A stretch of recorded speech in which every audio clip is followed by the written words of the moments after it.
부진한 증시 상황에서도 메리츠 등 일부 증권사들이 올 상반기 깜짝 실적을 기록했습니다. 하지만 하반기에 부동산 경기 침체가 가속화할 경우 소형 증권사를 시작으로 부동산 PF 부실에 노출될 수 있다는 우려의 목소리가 커지고 있습니다. 증시 반등이 계속될지를 놓고 시장 전망이 엇갈리는 가운데 월가의 큰손들 역시 각기 다른 행보를 보이고 있습니다. 캐시우드는 반도체주, 워렌 버핏은 에너지주에 베팅한 반면 손정희 회장은 자산 매각에 속도를 내는 모습입니다. 우리나라 방산 수출이 올 들어 사상 최대 기록을 다시 쓰고 있습니다. 뛰어난 성능과 가격 경쟁력을 바탕으로 이집트 등 아프리카로의 무기 수출도 가시권에 들어왔습니다. CJ 프레시웨이가 식품 물가 상승의 대표 수혜주로 떠올랐습니다. 가격 상승이 고스란히 마진 증가로 이어지면서 2분기 영업이익이 46% 급증할 것으로 점쳐지고 있습니다. 미국의 7월 CPI 발표를 3시간여 앞두고 있습니다. 우리 시장도 경계감 가득한 모습으로 끝이 났습니다. 증시 주요 이슈들 바로 분석해봅니다. 배성재 기자 나와 있습니다. 배 기자, 오늘 이슈가 상당히 많은 날입니다. 특히 건설주가 크게 움직였죠? 그렇습니다. 오늘 외국인 매수세 9거래일 연속 행진을 오늘로써 멈췄습니다. 오늘은 개인의 매수세가 상당히 돋보였습니다. 코스피에서 보시다시피 2,700억 원 가까이 사들였고 외국인과 기관계의 어떤 매도세를 받아내는 모습이었습니다. 네. 오전에 한국과 사우디아라비아 정상회담 개최 추진 소식이 들려왔습니다. 아무래도 이 수혜 업종으로 꼽히는 기업들의 주가가 많이 올랐습니다. 무함마드 빈 살만 왕세자가 11월을 전후해서 이 한국을 찾을 것으로 보이고 또 윤석열 대통령도 만난다고 합니다. 현대건설과 삼성물산, 또 대우건설 등의 주가가 크게 올랐고요. 모두 사우디 측이 관심이 많은 원전 사업에 대해서 좀 이제 경험들이 있는 기업들이죠. 또 게다가 총 사업비 650조에 달하는 네움시티 프로젝트도 핵심 안건입니다. 현대건설은 이미 이 프로젝트를 7,200억 원 정도 수주를 했는데 그 총 사업비가 650조 원이라고 했잖아요. 아직 네. 갈 길이 상당히 멀죠. 정상회담으로 인해서 좀 물꼬가 트이지 않을까 이런 기대감이 상당히 반영됐다고 할 수 있겠습니다. 네옴시티가 서울의 44배 규모로 지어진다고 하지 않습니까? 그렇습니다. 지을 게 어디 원전밖에 없겠습니까? 다양한 협력 가능성 기대가 되는데 실제 경제 협력의 가능성은 얼마나 될까요? 네, 대통령실 고위 관계자를 취재를 했는데 한국 사우디 정상회담 논의가 진행 중인 건 사실이라고 합니다. 네. 이 역대 대통령들은 중동 국가들과의 정상회담 이후에 각종 어떤 수주나 경제 협력 성과들을 내놨죠. 대표적으로 한국이 해외에 최초로 건설한 이 원자력 발전소인 바라카 원전도 이명박 전 대통령의 2009년 UAE 방문과 함께 전격적으로 이루어진 바 있습니다. 중동 국가 중에 우리나라 교역액이 가장 높은 사우디아라비아, 그것도 실권자인 무함마드 빈 살만 왕세자가 한국에 온다면 정상회담 의자에 이 경제 협력이 빠질 수가 없을 것으로 보입니다. 이 왕세자의 방안과 정상회담이 이루어진다면 경제 협력 가능성 상당히 높다고 봐야겠습니다. 네, 중국이 엄청나게 밀고 들어올 텐데 기술력으로 어필을 잘 해봐야겠습니다. 건설주와는 다르게 지금 반도체주는 다소 좀 오늘 또 역시 암울했습니다. 미국 반도체 기업들 실적 전망이 안 좋다고 하는데 우리 지금 반도체 기업들 전망 주가까지 같이 영향을 받는 거 이렇게 연계해서 보는 게 맞는 건가요? 그렇습니다. 간밤에 미국 마이크론 테크놀로지, 마이크론이라고 하죠. 3분기 매출이 낮아질 것이고 4분기에는 아주 상당한 매출과 영업이익이 낮아질 것이다라고 밝혔습니다. 이미 전날 이 엔비디아나 WDC 같은 칩 메이커들도 같은 관측을 내놨죠. 예. 근거는 반도체 수요 둔화가 기존 시장 예상보다 좀 심화하고 있다는 겁니다. 이 소비자들도 PC, 노트북 등의 구매를 줄이면서 이 메모리 반도체 수요가 상당히 급감 중입니다. 보시다시피 이 3사 모두 3분기에 좀 영업이익이 추이가 좀 줄어들 것으로 보이고 있습니다. 예. 삼성전자와 이 SK 하이닉스도 피해갈 수가 없는 흐름입니다. 양사의 3분기 영업이익은 모두 이 전분기 대비 보시다시피 상당히 줄어들 것으로 예상이 되고 있습니다. 수요 둔화가 되고 있고 또 재고가 쌓이면서 3분기 디램 가격이 전분기 대비 한 13에서 15% 정도 빠질 것이라는 관측이 나오고요. 4분기에는 이것보다 더 내릴 수 있다는 예상도 나오고 있습니다. 우리 반도체 산업은 지금 또 한 가지 이슈가 걸려 있지 않습니까? 치포 동맹 이슈. 지금 한중 외교장관이 얼마 전에 만났는데 이 부분은 잘 해결이 된 겁니까? 어떻게 좀 평가가 돼요? 한중 외교장관 회담 좀 비교적 좀 긍정적인 시그널이 관측이 됐습니다. 예. 외교부에 따르면요, 이 자리에서 박진 외교부 장관과 왕이 중국 외교부장에게 이 두 분이 얘기를 하면서 한국의 이른바 이 칩4 가입을 사실상 공식화를 했습니다. 이에 대해서 왕 부장은 한국의 적절한 판단을 기대한다 이렇게 이야기를 했는데 사실 그 전에 상업적인 자살이다 이런 강력한 표현까지 썼던 것에 비하면 다소 좀 표현이 좀 누그러졌다라는 해석이 가능하고요. 예. 아무래도 좀 그 박 장관이 이 왕 부장의 어떤 좀 심기를 잘 다룬 거 아닌가 이런 좀 긍정적인 기대도 해볼 만합니다. 또 수요 둔화를 업계도 지금 예상을 하고 있잖아요. 따라서 한동안 재고를 소진하면서 생산을 줄일 것으로 보입니다. 여기에 미국의 반도체 육성법으로 인해서 우리 기업들이 이 중국 공장에 추가적인 증설을 못하고 있는 상황인데 이렇게 자의반이나 타의반으로 생산을 계속해서 줄여나가면 아무래도 이 디램 가격이 바닥을 찍고 올라올 좀 이 속도가 빨라지지 않을까 이런 기대도 가져볼 만합니다. 네. 그리고 지금 오늘 또 소카가 공모 청약을 드디어 시작을 했습니다. 그렇습니다. 예상대로 좀 부진한 것 같죠? 네, 오전에 1.5대 1 수준을 기록을 했고요. 오늘 최종적으로는 3.3대 1을 기록했습니다. 네. 보통 이틀째 청약금이 더 들어오잖아요. 하지만 그렇게 생각해도 첫날 치고는 조금 부진했습니다. 이미 기간 수요 예측 단계에서 56대 1 어느 정도 좀 부진한 성적을 예상을 했었긴 했었는데 그래도 공모가를 또 17%나 낮췄고 또 구주 매출 비중도 없고 연내 흑자 전환 이슈도 있기 때문에 아직 희망을 버리기에는 이르다는 분석입니다. 네. 소카 다음으로 기대를 모았던 게 지금 마켓컬리잖아요. 이러면 네. 마켓컬리 상장 앞두고 굉장히 좀 걱정이 많이 되겠습니다. 맞습니다. 이 주관사분들 이야기로는 아무래도 좀 남은 기간 동안 이 소카처럼 공모가를 좀 낮추거나 아니면 공모 물량을 조금 줄이거나 이러한 특단의 조치가 이어져야 되지 않겠느냐 네. 이런 언급들이 있었고요. 기업 가치도 당초 IB 업계가 예상했던 어떤 최대 8조 원까지 갔었는데 이게 지금 2조 원까지 내려앉은 상태입니다. 결국에 이런 좀 유동성이 축소되는 단계에서는 실적을 입증할 수가 있어야 되고 또 이에 맞춰서 컬리도 마켓플레이스 중개 서비스에 진출을 하거나 아니면 성수동에 첫 오프라인 매장을 여는 이러한 조치들이 계속해서 이어지고 있습니다. 오프라인 매장은 알겠는데 마켓플레이스는 어떤 걸 말하는 겁니까? 이게 일종의 중개라고 할 수 있겠습니다. 이게 이 업체하고 소비자를 연결을 시키되 이 마켓컬리가 인증했다라는 인증 마크를 붙여가지고 중개를 해준다 이렇게 이해를 할 수 있겠는데 네. 이렇게 되면 이제 신선식품 외에도 비식품 영역, 그러니까 비신선식품 영역까지 사업을 확대를 할 수 있는 보관이라고 할 수 있겠고 소비자들은 이 컬리 인증 마크를 보고서 살 수 있고 또 회사는 이 인프라 투자 없이 중개 수수료를 얻을 수 있잖아요. 이러한 어떤 윈윈 방식이라고 할 수 있겠습니다. 네. 다음으로 오늘 밤에 드디어 CPI가 나오잖아요. 그렇습니다. 이 대망의 이제 미국 7월 CPI가 드디어 네. 공개가 되는데 월스트리트 저널에 따르면은 이 예상치를 지난해 동기 대비 한 8.7% 상승할 것이다 이렇게 예상을 하고 있습니다. 전달의 9.1%보다 상승폭이 약간은 줄어든 것이고 전달을 끝으로 인플레이션의 정점이 지나갔다 이제 이렇게 보는 관점인데 다만 이제 변동폭이 큰 식품이나 아니면은 유류품 같은 것들을 제외하고 따지는 근원 CPI는 5.9%가 이제 전달이었는데 이번 달에 6.1%까지 오를 것이다 이렇게도 관측을 내놨습니다. 오히려 오를 것이다. 그렇습니다. 지금- 그래서 또 이제 실제로 어떨지 좀 네. 지켜봐야겠습니다. 피크아웃이라는 게 이미 시장에는 어느 정도 반영이 된 상태로 보입니다. 8.7%가 기본이고 그거보다 좀 더 낮게 나와줘야 시장에 좀 호재가 되지 않을까, 호재로 인식이 되지 않을까 이렇게 맞습니다. 예상을 해봅니다. 네. 오늘 투자자들 분위기는 사실 그렇게 심상치가 않거든요. 환율도 지금 다시 오르고 있고 외국인들 매도세로 전환된 것도 그렇고 분위기는 그렇게 좋지는 않은 것 같습니다. 네. 만약에 피크아웃이 확인이 됐다라고 한다면 이후에는 투자 전략을 좀 어떻게 가져가는 게 좋겠습니까? WSJ 그러니까 월스트리트 저널 예측대로 인플레이션 정점이 이미 지났을 가능성은 상당히 높습니다. 각종 뉴스들이 이어졌었잖아요. 네. 우크라이나에서 농산물이 다시 수출 재개하면서 가격이 좀 안정적으로 들어갔고 또 가솔린을 비롯해서 각종 에너지 가격이 하락을 했습니다.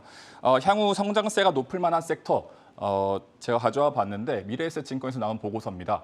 필수 소비재와 정보기술 정도가 짚힙니다. 필수 소비재는 그동안 이제 이 인플레이션이 정점을 지난 뒤에 늘 등장하는 소재입니다. 대표적으로 상승하는 어떤 섹터라고 할 수 있겠고 정보기술은 소프트웨어와 반도체 그리고 스토리지 이런 것들이 편입되어 있는데 여전히 가치주 수준에 내려와 있다. 저평가라는 어떤 분석이 이어지고 있어서 좀 성장성을 기대해 볼 수 있겠습니다. 네, 시장이 지금 어디로 가고 있나 앞으로 한 3시간 정도 후에는 조금 더 선명해지지 않을까 싶은데 갈피를 못 잡는 건 월가의 큰 손들도 마찬가지 모양입니다. 이어서 한번 들어보겠습니다. 증시 프리즘 배성재 기자였습니다.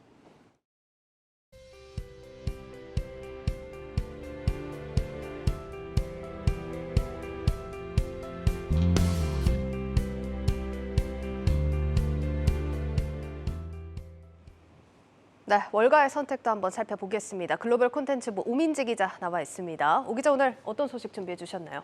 네, 오늘은 앞서 말씀드린 것처럼 이 월가의 큰 손들이 엇갈린 행보를 보이고 있어서 관련해서 좀 전해드리려고 합니다. 네. 돈나무 언니라는 별명으로 불리는 캐시 우드와 또 오하마의 현인 워런 버핏, 또 미다스의 손이라 불리는 손정희 회장이 오늘의 주인공인데요. 최근 이 세 주인공이 보이는 행보가 좀 엇갈리고 있어서 화제입니다. 오늘은 이 큰 손들의 투자 어떤 양상이었는지 살펴보겠습니다. 알겠습니다. 요즘 같은 장에 또 많은 참고가 될 것 같은데 먼저 캐시우드부터 좀 살펴볼까요? 네, 캐시우드의 선택은 반도체주였습니다. 네. 외신에 따르면 현재 시간으로 8일 캐시우드의 아크 인베스트먼트는 엔비디아의 주식을 대거 사들였습니다. 이날은 엔비디아가 월가 전망을 하회하는 2분기 실적을 예고하면서 주가가 6.3%나 급락을 했던 날인데요. 네. CNBC에 따르면 이날 아크 인베스트먼트의 엔비디아 주식 전체 매입 금액이 무려 6,500만 달러, 우리 돈으로 850억 원 규모였다고 합니다. 예. 아크 혁신 ETF가 29만 주 가까이, 아크 차세대 인터넷 ETF가 4만 주, 아크 핀테크 혁신 ETF가 3만 주 이상 매입을 했는데요. CNBC는 이번 캐시우드의 과감한 베팅에 대해서 미국의 반도체 지원법 등 반도체 투자가 확대될 것을 의식한 투자 결정이 아닐까 이렇게 분석을 했습니다. 네, 그러면 엔비디아 실적 얘기를 짚어보고 가야 될 것 같은데 실적 예고지만 나쁠 거라는 이유가 뭘까요, 그럼? 네, 엔비디아는 개인 부분에서 매출액이 전년 대비 33%나 감소할 것이다 이렇게 예고를 했습니다. 네. 엔비디아의 설립자이자 CEO인 젠슨 황은요, 자사의 게이밍 제품에 미치고 있는 거시적인 경제 상황이 좋지 않다라면서 관련한 파트너들과 가격이나 재고와 관련해서 조정을 하기로 결정했다 이렇게 밝혔습니다. 다시 말해서 이 게임 부분에서 수익성이 많이 떨어졌다라는 이야기입니다. 이 월가에서는 그래픽 카드나 개인용 컴퓨터에 대한 수요가 약해지고 있다면서 엔비디아에 대한 우려의 의견을 계속해서 제시하고 있는데요. 베런스는 지난 4월에 지속 불가능한 가격대 그리고 암호화폐 채굴 리스크 등으로 이 회사에 대한 펀더멘탈에도 의구심이 생긴다 이렇게 말을 했고요. 파이퍼 샌들러 역시 게임 수익이 전망치를 하회한 것은 전혀 놀랍지 않으나 그 규모는 상당했다 이렇게 평가했습니다. 데이터 센터 사업도 공급망 문제로 어려움을 겪고 있다라는 점도 지적이 됐습니다. 예, 캐시우드 이번 선택도 어떤 결과를 가져올지는 조금 더 지켜봐야 할 것 같습니다. 자, 그럼 두 번째로 좀 넘어가 볼게요. 워렌 버핏인데 어떤 선택을 했을까요? 네, 워런 버핏의 선택은 다시 에너지주였습니다. 이 워런 버핏의 버크셔 해서웨이가 미국의 석유 기업인 옥시덴탈 페트롤리움의 주식을 또다시 매수한 건데요. 예. 외신에 따르면 지난주 추가로 버크셔 해서웨이의 옥시덴탈 보유 지분은 20.2%로 늘어났습니다. 이 워런 버핏이 옥시덴탈 페트롤리움을 인수하려는 것 아니냐 이런 해석도 나오고 있는 상황이죠. 이 지난주 버크셔 해서웨이가 추가로 매수한 옥시덴탈의 주식은요, 총 670만 주로 약 4억 달러, 우리 돈으로는 5,200억 원 수준입니다. 예. 보유 지분이 20%를 넘어서면서 앞으로 버크셔 해서웨이는 옥시덴탈 페트롤리움의 이익 20%를 버크셔의 실적으로 반영할 수 있게 됐습니다. 이 소식이 전해지면서 옥시덴탈의 주식 3.95% 상승하면서 마감했습니다. 네, 정말 이 인수설에 더 무게가 실리는 행보인데 옥시덴탈은 그럼 이번 실적 어땠습니까? 네, 이번 2분기 실적은 월가의 예상보다 주당 순이익이 13%더 높았습니다. 이 좋은 성적표라고 할 수 있는데요. 예. 옥시덴탈의 CEO 역시도 48억 달러의 부채를 갚으면서 앞으로는 좀 추가적인 현금 흐름을 확보할 수 있게 돼서 기쁘다 이렇게 이야기를 했습니다. 이 고유가의 흐름에 힘입어서 매출도 전년 대비 80% 가까이 증가를 했는데요. 이 팀랭크스에 따르면 옥시덴탈이 시장을 능가하는 상승률을 보일 가능성이 매우 높다 이렇게 평가했습니다. 네, 그렇군요. 버크셔가 이번 옥시덴탈을 마지막 퍼즐로 맞추면서 에너지 왕국 건설을 마무리 지을 거다. 이런 분석도 있는 만큼 추후에 지분 매입 상황 더 지켜보셔야겠습니다. 자, 마지막으로 한번 넘어가 볼 텐데 손정희 회장입니다. 사실 상황이 좋지 않은데 어떤 선택을 했을까요? 네, 마지막 주인공이 손정인 회장의 투자 키워드는 반성과 신중으로 꼽아봤습니다. 예. 이 손 회장이 이끄는 일본의 소프트뱅크 그룹이 올해 1분기에 우리 돈으로 30조 원에 달하는 적자를 봤다고 합니다. 그쵸. 이 창사 이래 최대 규모의 적자를 기록하면서 이 손 회장은요. 진지하게 반성해야 된다. 새로운 투자에 대해서는 철저하게 엄선할 것이다. 이렇게 말했습니다. 이번 대규모 적자 주요 원인은 우버 테크놀로지와 쿠팡 등 소프트뱅크가 투자한 기업의 주가가 크게 하락하면서인데요. 그러면서 우버의 지분 전량, 또 미국 핀테크 기업인 소파이의 지분 일부, 미국에 상장돼 있는 중국 기업인 알리바바의 지분 일부를 처분했습니다. 손정희 회장도 손절을 하네요. 네. 얼마나 판 겁니까, 그럼? 네, 소프트뱅크는 지난 4월부터 7월까지 이 우버의 지분을 평균 주당 41달러 수준에서 전량 매각했습니다. 네. 2018년에 처음으로 우버 지분을 매입하기 시작했고요. 2019년에는 한때 최대 주주로까지 올라서기도 했습니다. 이 밖에도 미국의 온라인 금융 업체인 소파이 지분은 14.5%를 매각했고 지난 4월에는 파생 상품을 통해서 알리바바의 지분을 일부 매도 계약을 했다고 합니다. 예, 그렇군요. 월가 큰 손들도 마냥 웃고만은 있을 수 없는 요즘 시장 상황인 것 같습니다. 고웨스트 오민지 기자와 함께 월가 분석 들어봤습니다.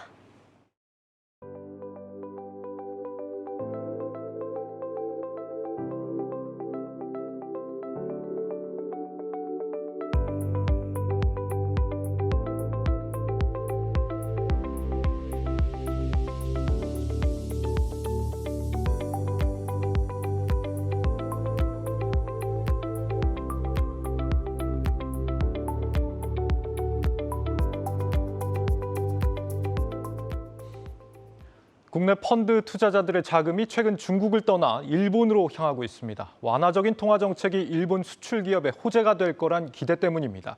물가도 안정적이어서 올해 내내 이런 흐름이 계속될 거란 전망이 나옵니다. 박찬희 기자가 취재했습니다. 서학개미들 사이에서 탈중국화가 이뤄지고 있습니다. 최근 미중 갈등이 심화되자 중국과 홍콩을 중심으로 한 중화권 펀드에서 대규모 자금 유출이 발생한 겁니다. 반면 일본 펀드에는 자금이 몰리고 있습니다.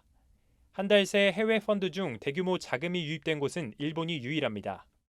일본 펀드에는 812억 원이 순유입됐고 중국과 중화권 펀드에서는 각각 156억 원, 636억 원이 순유출됐습니다. 이 밖에 북미와 유럽 등 다른 주요국 펀드의 자금도 일제히 줄었습니다. 일본 주식형 펀드의 1개월 평균 수익률은 7.38%로 마이너스를 기록 중인 중국과 중화권 펀드의 수익률을 크게 뛰어넘었습니다. 이러한 상승세의 배경에는 일본의 완화적인 통화 정책과 원자재 값이 안정된 점이 있습니다. 일본 증시는 좀 글로벌 중에서 가장 완화적인 국가 중에 하나고요. 이렇게 완화적인 환경이 증시 자체는 좀 우호적이고요. 일본도 한국이나 대만 이런 국가들 같이 대표적인 제조업 국가인데 국제유가가 그렇게 좀 내려가면서 어느 정도 그 교역 조건도 좀 괜찮아질 거라는 좀 거를 당장은 좀 반영해서 좀 자금이 유입되고 있는 상황이 아닌가. 엔화가 역사적 최저치를 기록하자 이를 노린 투자 자금이 대거 유입된 점도 호재로 작용했습니다. 일본 증시는 수출 기업이 차지하는 비중이 높은데 엔화 약세는 이들 기업 실적에 도움이 되기 때문입니다. 또한 하반기 들어 미국 연준의 금리 인상 속도 둔화에 무게가 실리는 만큼 증시 상승에 따른 수익과 엔화 강세에 따른 환차익을 동시에 노릴 수 있습니다. 일본 증시 성장세가 하반기에도 이어질 것이란 분석도 나옵니다. 내부 여행 지원 그리고 외국인 유입자 수를 확대를 시키는 이러한 정책이다. 물가 상승 속도가 상대적으로 느리기 때문에 정책 기대감이 크게 반영이 될 수 있다. 증권업계가 제시한 8월 니케이 지수 예상 밴드는 25,700에서 29,000선 사이.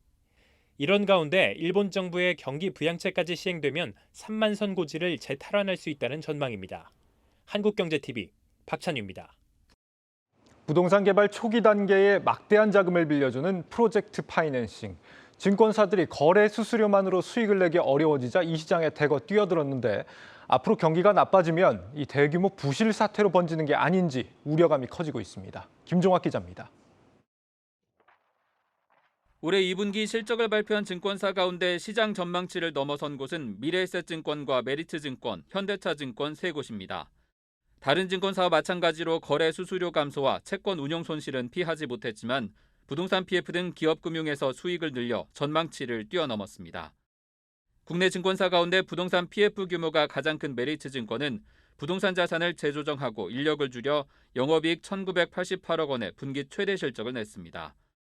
현대차증권은 1분기에 이어 물류센터를 3,100억 원 규모의 추가 매각하는 등 대체 투자를 늘려 분기 최대 기록을 썼습니다.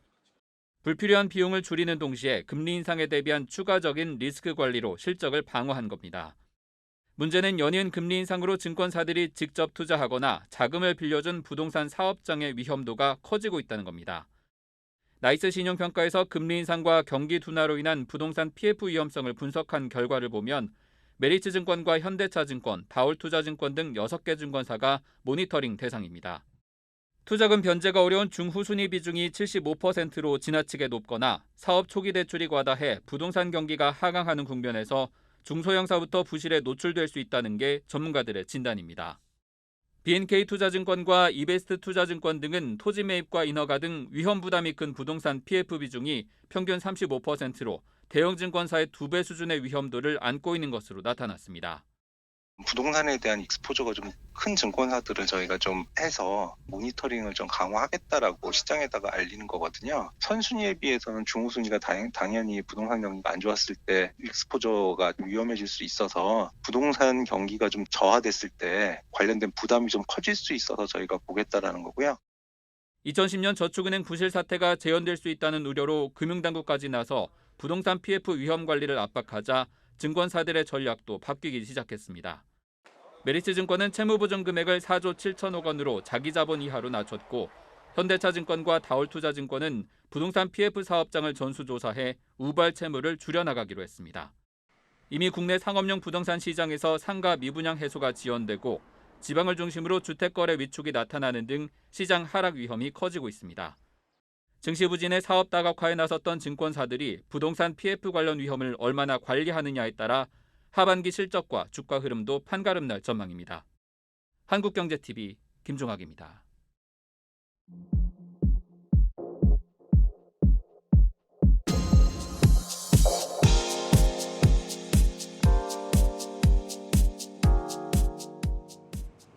네, 요즘 전 세계적으로 우리 방산의 위상이 급격히 높아지고 있습니다. 그 어느 때보다 수출이 호황이라고 하는데 배경 알아보도록 하겠습니다. 한국항공우주산업 카이의 이봉근 수출혁신센터장 그리고 저희 송민아 기자 나와 있습니다. 두 분 어서 오십시오. 네, 반갑습니다. 안녕하세요. 네, 먼저 송 기자. 벌써 네. 뭐 올해에만 해외 방산 수주 금액 최고 기록을 2번이나 갈아치웠다고요? 네, 그렇습니다. 올 지난 1월이었죠. 올해 시작과 함께 이 LIG 넥스원과 이 한화시스템은 아랍에미레이트 방산업체와 국산 요격미사일 천궁2 수출 계약을 체결했습니다. 총 계약 규모는 35억 달러, 우리 돈으로는 약 4조 2천억 원 수준으로 국산 단일 무기 수출 계약으로는 사상 최대 규모였습니다. 그리고 지난달 27일이죠. 폴란드 정부와 10조 원이 넘는 방산 빅딜이 성사가 됐습니다. 표를 한번 살펴보겠는데요. 표를 보시면은 현대로템과 또 카이 그리고 하나 디펜스의 수출 물자와 수출 규모가 나와 있는데요. 이 최종 계약도 무난하게 이루어질 예정이라 올해에만 2번이나 방산 최대 수주 기록을 갈아치우게 되는 셈입니다. 그렇군요. 근데 사실 국내 방산 물자가 과거에는 이렇게까지 주목을 받진 못했잖아요. 근데 지금처럼 해외에서 러브콜을 받는 이유 뭐라고 봐야 될까요? 일단 마리우시 부하슈차크 폴란드 국방장관의 말을 한번 들어보겠습니다. 이번 수출 계약과 관련해서 우크라이나에 지원한 이 폴란드 방산 물자를 대체할 가성비가 높은 무기를 찾던 중에 한국의 무기 체계가 가장 적합한 것으로 판단해서 대량 구매 의사를 밝혔다고 이유를 설명하기도 했는데요. 네. 이 국산 무기는 미국과 같은 방산 선진국의 품질과 비교했을 때 성능 면에서 큰 차이가 없음에도 이 가격 경쟁력을 갖춘 것으로 평가를 받고 있어서 러브콜이 이어지는 겁니다. 특히 이 최근 미중 갈등 상황이나 또 우크라이나 사태와 같은 이 불안정한 글로벌 안보 정세가 이어지면서 방산 수출 규모를 더 키운 것으로 분석이 됩니다. 지난 5년 동안 국내 방산 수출 규모를 한번 살펴보면 2017년부터 2020년까지 30억 달러를 유지하는 수준이었지만 지난해부터 수출 규모가 72억 5천만 달러로 한화로는 약 9조 4천억 원을 기록을 하면서 2배가 넘는 성장세를 보인 것으로 나타났습니다. 이를 놓고 볼 때 세계 각국이 자국의 안보를 담보하기 위해서 방산 물자를 적극적으로 사들이는 것으로 풀이가 됩니다. 네. 가성비라는 키워드가 상당히 귀에 꽂힙니다. 센터장님, 이 지금 해외에서 우리 방산 기술들이 굉장히 주목을 받고 있는 이유가 궁금한데 이제 하나씩 좀 살펴보겠습니다. 가성비가 좋다. 이게 좀 구체적으로 어떤 걸 말하는 겁니까? 가성비는 아무래도 그 같은 그 획득 비용으로 여러 가지 임무를 수행할 수 있다라고 하면 상당히 좀 효과적이지 않겠습니까? 그래서 멀티롤이 가능하다라고 저희들이 얘기를 할 수가 있겠습니다. 멀티롤이 가능하다. 지금 뭐 그 외에도 뭐 우리 무기 체계가 검증이 됐다는 사실은 뭐 이미 많이 알려진 사실이고 네. 그와 동시에 지금 후속 운영 체계가 우리가 좀 뛰어나다 이런 얘기가 있는 것 같아요. 이 네. 후속 운영 체계라는 게 뭘 의미하는 겁니까? 우선은 그 후속 운영 체계라고 하면은 주장비, 본장비가 납품되고 나면은 실질적으로 이 장비를 30년, 40년 동안 운영하기 위해서는 여러 가지 수리 부속품, 스페어 파트, 그다음에 지원 장비 등이 들어가야 됩니다. 그리고 이제 조종사, 그다음에 정비사 등의 이제 교육 훈련도 같이 뒤따라줘야 되겠죠. 예. 이렇게 해야만 토탈 솔루션이 되는 것이고 고객이 항공기를 운영할 수 있게 됩니다. 대한민국 공군에서는 사실 F-50 항공기 3J 항공기를 상당히 많은 양을 운영을 하고 있습니다. 항공기는 보통 30년 내지 40년 동안 운영이 되는데 실질적으로 이렇게 많은 항공기를 네. 자국 내에서 운영할 수 있다라고 하는 것은 여타 세계 고객들이 가질 수 있는 상당히 큰 장점, 즉 단종품에 대한 걱정도 없을 뿐더러 그다음에 수리 부속품에 어떤 어려움이 있을 때 서로 교환할 수 있는 그런 가능성도 있기 때문에 큰 장점이라고 볼 수가 있겠습니다. 네. 그런 의미에서 지금 폴란드 다음으로 기대를 모으고 있는 곳이 지금 이집트 쪽입니다. 네. 예. 이번에 우리 공군의 이제 공중 고개팀이죠. 블랙 이글스가 이집트 에어쇼에서 피라미드 위를 처음으로 비행했다. 피라미드는 이집트에서도 굉장히 좀 중요한 유적지이기 때문에 함부로 그렇습니다. 비행 허가가 안 나는 걸로 알고 있는데 이게 상당한 의미이지 않을까요? 어떻습니까? 맞습니다. 그 이집트에서 저도 이제 그저께 저녁에 귀국을 했습니다. 현지에 저희들이 F-50 항공기를 가지고 이집트 고등훈련기 교체 사업에 참여를 하고 있습니다. 물론 국제 경쟁 입찰이죠. 예. 이번에 군관민 팀 코리아 캐치프레이즈 아래에서 저희들 TOCP 블랙 이글 에어 데몬스트레이션 팀이 피라미드 상공에서 최초의 고개 비행을 이집트의 공군 실버스타즈와 함께 합동 공연을 펼쳤습니다. 사실상 안정성과 그다음에 검증이 되지 않은 상태에서는 7대 불가사의 세계문화유산 상공에서 펼칠 수 없는 그런 공연을 이집트 정부 당국이 허가를 해준 거죠. 반증하는 것은 바로 F-50 항공기의 안정성과 그다음에 성능이라고 볼 수가 있겠습니다. 그래서 이번에 상당히 많은 그런 이집트 언론 매체들이 참여를 해서 보도 경쟁을 벌였습니다. 그리고 이집트의 공군사령관 이외에도 3개 주요 부처 장관들이 참석을 하셔서 일반 그 민간인들과 함께 상당히 성대한 그런 에어쇼를 펼쳤고요. 저희들을 F-50을 가지고 지금 입찰에 참여하고 있는 카이 입장에서는 에어쇼 전과 후가 상당히 다른 그런 느낌을 받고 있습니다. 그래서 큰 홍보 효과도 저희들이 얻었다고 생각을 하고 저희들이 F-50이 이집트 시장에서 펼치고자 하는 수출 전략에도 상당히 큰 어필을 했다라고 볼 수가 있겠습니다. 예, 이집트로의 어떤 수출이 한층 더 지금 가까워졌다, 이제 눈앞으로 다가왔다 이렇게도 좀 해석을 해볼 수 있을 것 같은데 이집트 쪽의 방산 시장 규모가 어느 정도나 되길래 우리가 이 시장을 노리는 겁니까? 이집트가 지금 현재 항공기 보유 대수로만 본다라고 하면은 900대 이상을 보유로 하고 있습니다. 해서 교체 소요도 상당할 것으로 그렇게 예상을 하고 있고요. 이번에 고등훈련기 교체 사업 또한 시작은 수십 대에서 시작을 하지만은 그 규모가 100대, 200대까지도 갈 수 있는 잠재력을 갖고 있다라고 볼 수가 있겠습니다. 이렇게 된다라고 하면은 미국 시장 다음에 큰 시장 규모를 갖고 있기 때문에 저희들이 아프리카 시장에서 이집트를 더 눈여겨보고 주목해야 될 그런 시장으로 보고 있는 겁니다. 이집트가 이번에 수출이 된다고 한다면 이후에 뭐 다른 아프리카 시장으로도 또 추가 진출도 노려볼 수 있고 그런 건가 보죠? 맞습니다. 이집트는 저희들이 아프리카 중동 시장에 있어서 관문이라고 생각을 하고 있습니다. 따라서 미국 시장이 지금 2024년, 2025년도에 열릴 것으로 기대를 하고 있습니다. 따라서 이집트에서는 저희들이 F-50 아프리카 스탠다드 버전을 개발을 해서 공동 생산, 공동 마케팅을 통해서 아프리카 전역에 저희들이 F-50의 기지로서 삼고자 노력 중입니다. 예, 알겠습니다. 뭐 이렇게 말씀 들어본 대로 아프리카 시장까지 진출을 한다면 송 기자 사실 다양한 수출 기회들이 더 많이 열릴 거잖아요. 앞으로 수출 규모는 더 늘어난다 이렇게 봐야겠죠. 네, 그렇습니다. 지금 전 세계적으로 지금 탈세계화 영향으로 이제 자국의 안보를 보다 더 강화하기 위해서 앞으로도 좀 각국이 군사비와 또 무기 거래량은 좀 당분간 증가할 것으로 좀 예상이 되고 있습니다. 조만간 이 호주 차기 장갑차 사업과 또 말레이시아의 FA-50 경공격기 사업 그리고 노르웨이의 K2 전차 등 이 대규모 사업들이 줄줄이 수출 여부가 좀 결정이 되는데요. 카이를 비롯해서 한화나 뭐 현대로템 등 우리나라 방산 기업들의 경우 이 성능과 가격 또 신속한 공급 능력이라는 3박자가 갖추어져 있기 때문에 향후 수출로 연결될 가능성이 매우 높을 것으로 전망을 하고 있습니다. 네. 이를 통한 올해 방산 수출 규모는 최대 150억 달러, 우리 돈으로는 20조 원을 넘어설 수 있을 것이라는 전망도 나오고 있어서 방산 수출 세계 5위권에 진입할 수 있을 것이라는 관측도 나옵니다. 네. 센터장님, 이렇게 네. 이제 폴란드랑 뭐 아프리카 중동 지역을 넘어서 그 이후에 또 노려보시는 시장이 미국이라고 들었습니다. 사실 미국의 방산 기술은 이미 세계 최고인데 여기에 우리가 수출을 한다는 거 가능한 얘기인가요?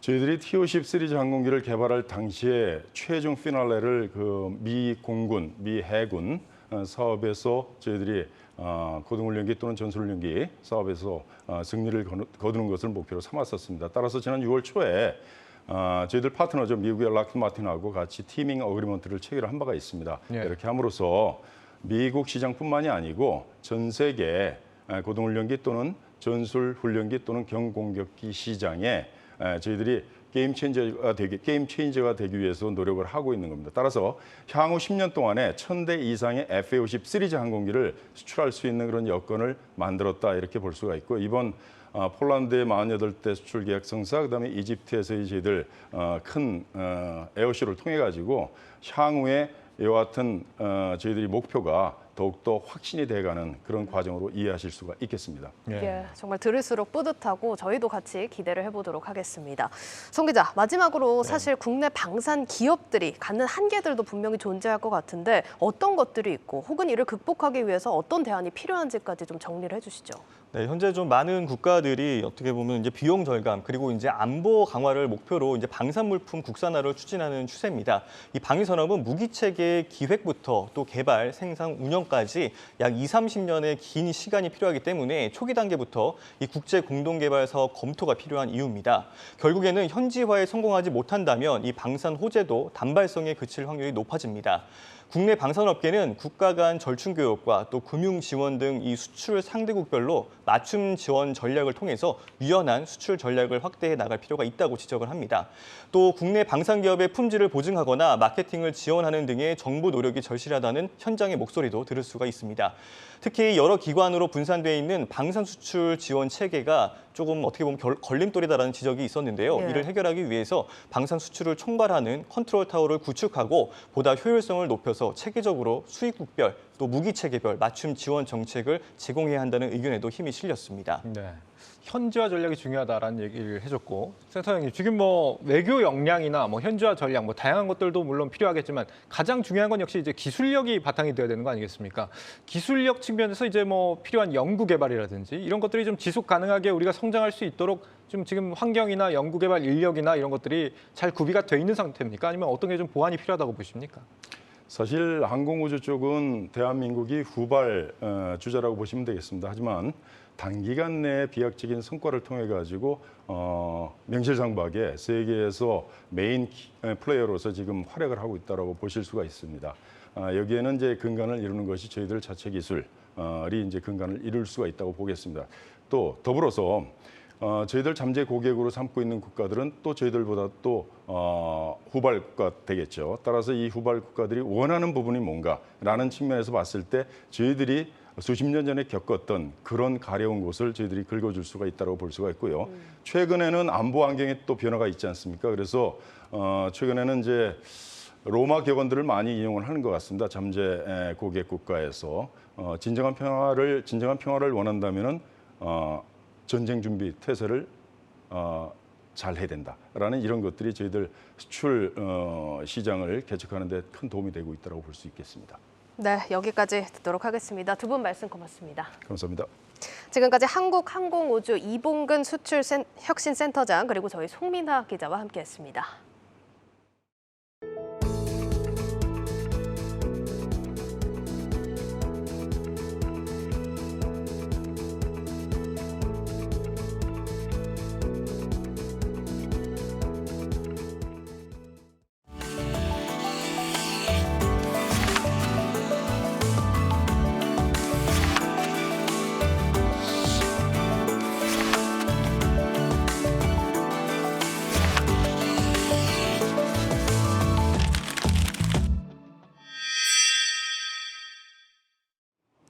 정부가 가계 주택담보대출 부담을 줄이기 위해 저리의 대환대출을 내놨습니다. 하지만 정작 서민들이 많이 받은 전세자금대출에는 이 방식이 적용되지 않는 것으로 나타났습니다. 서민 대책인데 서민이 빠졌습니다. 신용훈 기자입니다. 금리 인상으로 서민 가계의 주택담보대출 부담이 가중되자 금융당국이 금리 연 3%대의 안심전환대출을 내놨습니다. 안심전환대출은 변동금리나 준고정금리의 주택담보대출을 주택금융공사의 장기 고정금리 정책대출로 갈아탈 수 있게 해주는 상품입니다. 다음 달 15일부터 신청을 받는데 8월 17일 이전 1, 2금융권에서 받은 변동 혹은 준고정금리 대출인 경우 부부 합산 소득이 7천만 원 이하 1주택자, 주택 시세 4억 원 이하면 신청할 수 있습니다. 대출 한도는 기존 대출의 잔액 범위 내 최대 2억 5천만 원까지고 중도 상환 수수료는 면제됩니다. LTV 70%와 DTI 60%가 적용되지만 DSR, 부채 원리금 상환 비율 규제는 적용되지 않습니다. 안심전환대출의 금리는 최저 3.7%에서 최고 4%까지로 신용 1, 2등급 대출자가 시중은행에서 받는 주담대 금리보다 낮습니다. 서민층의 주택금융 비용을 줄인다는 취지지만 정작 서민들이 많이 받는 전세자금 대출에 대한 부분은 빠져 있습니다. 다 해줄 수는 없는 거고 그동안 안심전환 대출이라 하면은 그 주택 구입용 자금을 전제로 했다 이런 말씀드리고 싶네요. 금리가 올라서 다 힘든 건 아는데 재정도 접근도 안 되고 하니까 전세 자금은 대출 규모도 작고 하니까 그거는 진짜 생각 못 했는데. 하지만 전세자금 대출 규모는 최근 3년간 눈덩이처럼 불어나고 있습니다.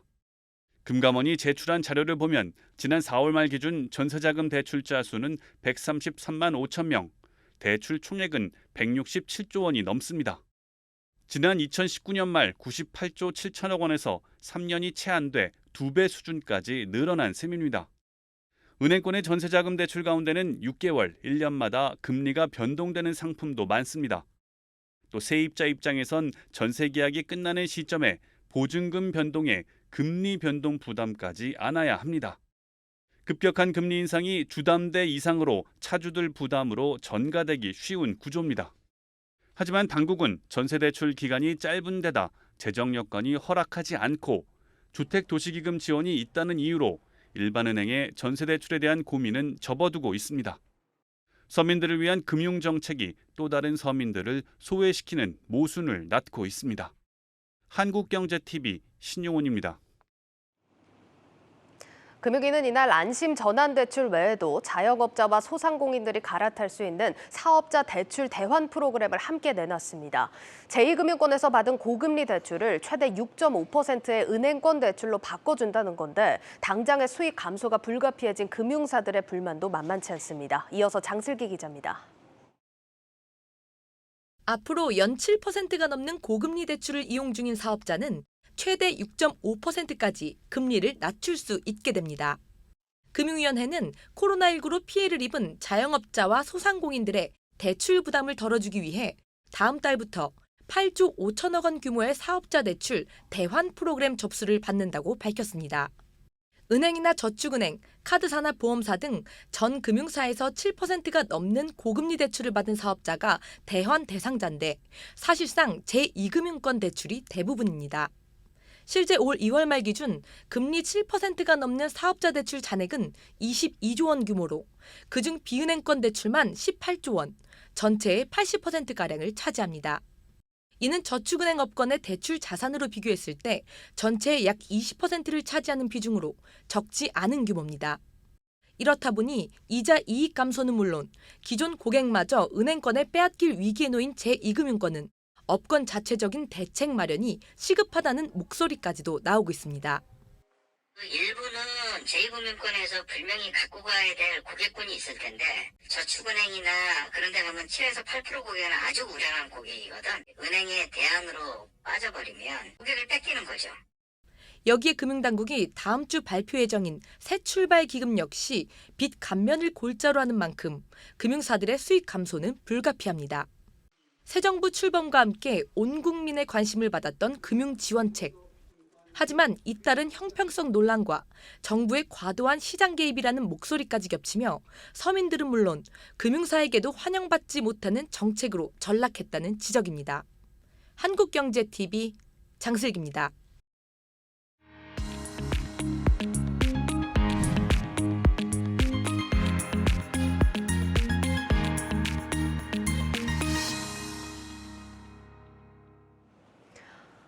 네, CJ 프레시웨이 2분기 호실적을 기록했습니다. 이번 실적 배경, 분석, 또 유통산업부 박승환 기자와 함께 알아보도록 하겠습니다. 박 기자, 먼저 이번 실적 좀 어떻게 잘 나왔는지 배경부터 좀 짚어보죠. 네, CJ 프레시웨이는 시장 기대치를 20% 이상 뛰어넘는 어닝 서프라이즈를 기록했습니다. 이유는 지난 4월 중순부터 사회적 거리두기가 풀리면서 외식 경기가 크게 회복했기 때문인데요. 네. 프레시웨이는 밥집이나 술집은 물론 영화관, 만화 카페까지 식자재를 공급합니다. 전체 유통 경로에서 수요가 급증한 거죠. 경제 지표로도 확인이 되는데 지난 2분기 외식 산업 경기 지수는 코로나19 이후 최고치를 기록한 것으로 확인이 됩니다. 그렇군요. 근데 사실 이게 식자재 기업이다 보니까 식자재 가격이 많이 올랐잖아요. 이런 부담은 좀 없었나 보네요. 맞습니다. 프레시웨이는 대표적인 인플레이션 수혜주로 꼽힙니다. 수혜주요? 네, 대부분의 타식품 기업들이 원가가 오르면 부정적인 영향을 받는 것과는 대조적이죠. 그러네요. 식료품 가격이 오르면 오히려 마진이 늘어나서 반사이익을 누리기 때문입니다. CJ 프레시웨이는 식자재 유통업계 1위 사업자인데요. 일반 식당 외에도 호텔이나 병원, 학교, 군대까지 거래처가 3만여 곳입니다. 다루는 품목 역시 농축수산물은 물론 가공식품과 수산물을 아울러서 2만 4천여 개에 달할 정도로 시장 지배력이 높아 부르는 게 값인 셈이죠. 국내 최대 식품 제조사 CJ 제일제당을 우군에 둔 것도 강점입니다. 그렇군요. 그리고 이번 호실적 배경을 보면 구조조정 효과도 좀 거론이 되던데요. 맞습니다. 지난해 CJ 프레시웨이는 종속법인에 있던 프레시 원미트와 형제푸드의 지분을 정리했습니다. 매출이 쪼그라들 것을 감수하고서라도 수익성이 떨어지는 사업을 정리한 거죠. 식자재 유통에 있어서는 돈이 많이 남는 곳에 집중하기로 했습니다. 예. 어린이집이나 노인 요양시설이 대표적인데요. 급식 사업에 있어서도 저가 수주를 지향하는 등의 노력이 이어졌습니다. 일련의 구조조정은 지난해 3월 새로운 수장으로 자리한 정성필 대표가 이끈 것다는 평가입니다. 정 대표는 CJ 푸드빌의 대표이사를 지냈는데요. CJ 프레시웨이는 당시 선임 이후로 주요 계열사에서 경영 능력과 추진 능력을 꼽았습니다. 그렇군요. 또 CJ 프레시웨이가 단체 급식 사업을 하고 있는 걸로도 알고 있는데 이 부분은 좀 어땠습니까? 그렇습니다. CJ 프레시웨이의 식자재 유통과 단체 급식 매출 비중은 8대2 정도로 집계됩니다. 1분기 말 기준 564개 사업장에서 급식 서비스를 운영 중인데요. 삼성 웰스토리나 아워홈, 현대 그린푸드에 이어서 업계 4위 수준입니다. 지난해 공정거래위원회 주도로 대기업 단체 급식 일감 개방이 있었죠. 한국기업평가는 이 조치가 CJ 프레시웨이에 긍정적일 것으로 내다봤는데요. 역설적이게도 현재 매출 비중이 높지 않기 때문에 기회 요인이 될 것이라는 전망입니다. 알겠습니다. 자, 그러면 앞으로의 전망이 더 중요하지 않을까 싶은데 강점이 되는 부분이라든지 아니면 좀 부담이 되는 부분, 전반적으로 좀 전망이 어떤가요? 네, 일단 새로운 급식 사업자를 찾는 곳은 대부분 산업체입니다. 워낙에 많은 인원을 감당해야 하다 보니 일정 수준 이상의 규모와 안정적인 공급 능력이 중요하죠. CJ 프레시웨이의 수주 가능성이 높은 이유인데 상위 3개 업체들이 맡아온 물량을 중소업체가 맡기엔 한계가 있기 때문으로 풀이됩니다. 다만 단체 급식 시장 자체가 성숙기에 도달했다는 점에서 수익성은 다소 떨어질 것이라는 분석입니다. 단체 급식을 따내기 위해서 기업 간 경쟁이 치열해질 수 있다는 점도 부담인데요. 여기에 코로나19가 재확산하는 상황이라 모처럼의 좋은 분위기를 꾸준히 이어갈 수 있을지는 지켜봐야 할 것으로 보입니다. 네, 잘 들었습니다. 지금까지 유통산업부 박승환 기자였습니다.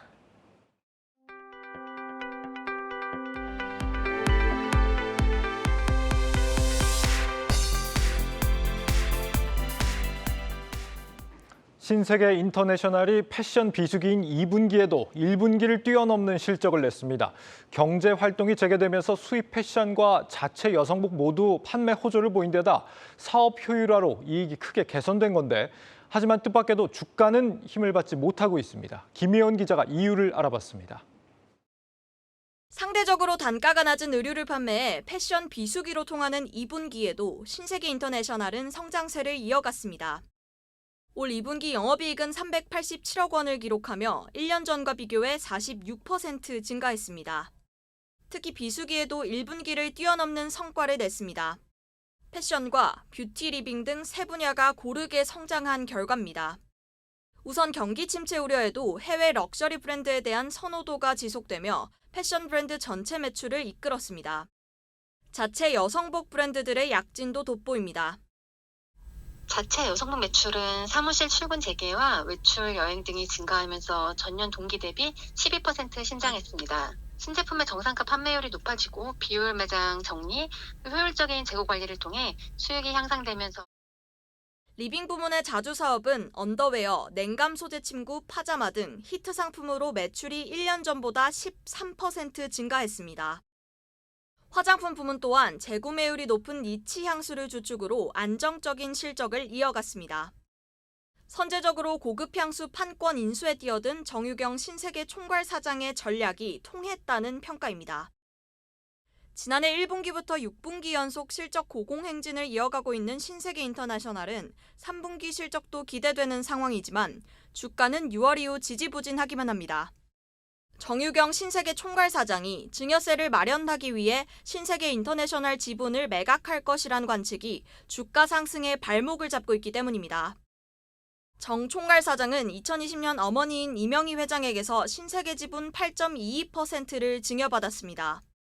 증여세는 최고 증여세율 50%에 최대주주 할증세율을 적용하면 약 1,009억 원으로 추정됩니다. 한국경제TV 김예은입니다. 카카오 모빌리티 매각을 놓고 카카오 경영진이 유보 결정을 내렸지만 논란이 진화되지 않고 있습니다. 노조는 매각을 완전히 철회하라면서 대리운전 노조와 연대 투쟁에 나섰습니다. 임동진 기자의 보도입니다. 숨고르기에 들어갔던 카카오 모빌리티 매각에 다시 불이 붙었습니다. 카카오 노조는 오늘 기자회견을 열고 매각 철회와 함께 근로자들의 권익 향상을 요구하고 나섰습니다. 협의체 결론이 나온다 해도 교섭이 결렬된다면 그 의미는 퇴색될 수밖에 없습니다. 카카오 지회 교섭은 카카오 모빌리티가 그동안 성장을 위해 후순위로 밀었던 노동권의 개선이 핵심입니다. 노조는 연대 투쟁도 예고했습니다. 다음 주 카카오 사옥 농성 투쟁에 이어 이달 말 용산 대통령 집무실 앞에서 플랫폼 노동자 대회를 열 계획입니다. 카카오 모빌리티가 매각을 유보하고 지속 성장 방안 마련 협의체를 구성한 지 10일째. 아직 최종 논의 결과가 나오지 않은 상황에서 압박에 나선 겁니다. 류긍선 대표를 포함한 경영진과 임직원들이 참여하고 있는 협의체는 오는 12일까지 논의를 마무리할 예정입니다. 배재현 카카오 최고 투자 책임자는 지난주 실적 발표 컨퍼런스 콜에서 지분 매각은 선택지 중 하나일 뿐이라며 카카오 모빌리티의 의견을 적극 지원할 예정이라고 밝힌 바 있습니다. 카카오 관계자는 매각 검토는 현재 멈춰 있는 상황이라며 추가로 결정된 바가 없다고 말했습니다. 한국경제TV 임동진입니다. 명품 플랫폼에서 소비자들이 피해를 입는 경우가 급증하고 있습니다. 특히 해외 배송이라는 점을 노려 사실상 반품을 해주지 않으려는 판매 방식이 만연한 것으로 드러났습니다. 전효성 기자입니다. 한 온라인 명품 플랫폼에서 판매 중인 핸드백입니다. 70만 원대 상품인데 교환이나 반품을 하려면 50만 원을 내야 합니다. 해외 배송비, 관세, 부가세를 따지더라도 반품 비용으로는 과도한 액수입니다. 또 다른 명품 플랫폼 셀러의 반품 방식은 더 놀랍습니다. 제품을 받은 뒤 24시간 이내에 반품할 상품이 본인 사무실에 도착해야만 반품을 해준다고 써 있습니다. 전자상거래법에 엄연히 저촉되는 행동이지만 이 셀러는 해당 플랫폼의 우수 판매자로 인증도 받았습니다. 명품 플랫폼은 해외 명품을 자체적으로 국내에 들여와 판매하는 셀러들이 여럿 모여있는 오픈마켓 형태로 운영됩니다. 백화점 명품에 비해 상대적으로 값이 저렴하다 보니 최근 수년간 명품 플랫폼을 이용하는 고객은 크게 늘었습니다. 문제는 명품 플랫폼 거래액이 늘며 관련 피해도 크게 늘었다는 점입니다. 한국소비자원이 발표한 자료에 따르면 청약 철회 거부, 과도한 반품 비용 요구처럼 상품 환불 과정에서 피해를 입은 소비자가 많았습니다. 하루 이틀 일주일도 안 된 사이에 그냥 요청했었거든요. 페이지에 분명 된다 써 있었으니까 이제 한 건데 안 된다고 하니까 이제 좀 많이 당황하고. 품질에 대한 불만도 적지 않은 것으로 확인됐습니다. 올해 초 일부 셀러들이 가짜 명품을 유통해온 것으로 드러나는 등 명품 플랫폼에 대한 가품 논란은 계속되고 있습니다. 업체들은 상품 검수 조치를 강화하며 소비자 신뢰 회복에 나섰지만 여전히 품질 문제는 지속되고 있는 셈입니다. 명품 플랫폼 사업자에게 전자상거래법에 따른 소비자의 청약 철회권 보장, 반품 비용의 합리적 개선, 상품 정보 표시사항 개선 등을 권고하였습니다. 이들 명품 플랫폼 업체 또한 소비자원의 이 같은 지적을 수용한다는 입장입니다. 일부 셀러의 판매 방식이 문제가 있다는 점을 확인했다며 홈페이지 화면 구성과 서비스 방식을 개선해 소비자 피해를 최소화하겠다고 밝혔습니다. 한국경제TV 전유성입니다. 한국경제TV가 경제방송 최초로 가상캐스터 개발에 나섭니다. 한국경제TV는 오늘 AI 전문 스타트업 클레온과 업무 협약을 맺고 디지털 휴먼을 활용한 수익 모델을 공동으로 발굴할 계획입니다. 이번 협약에 따라 한국경제TV는 디지털 휴먼의 기획과 활용을, 클레온은 개발과 서버 유지를 각각 담당하게 됩니다. 뉴스 플러스를 마치겠습니다. 여러분 고맙습니다.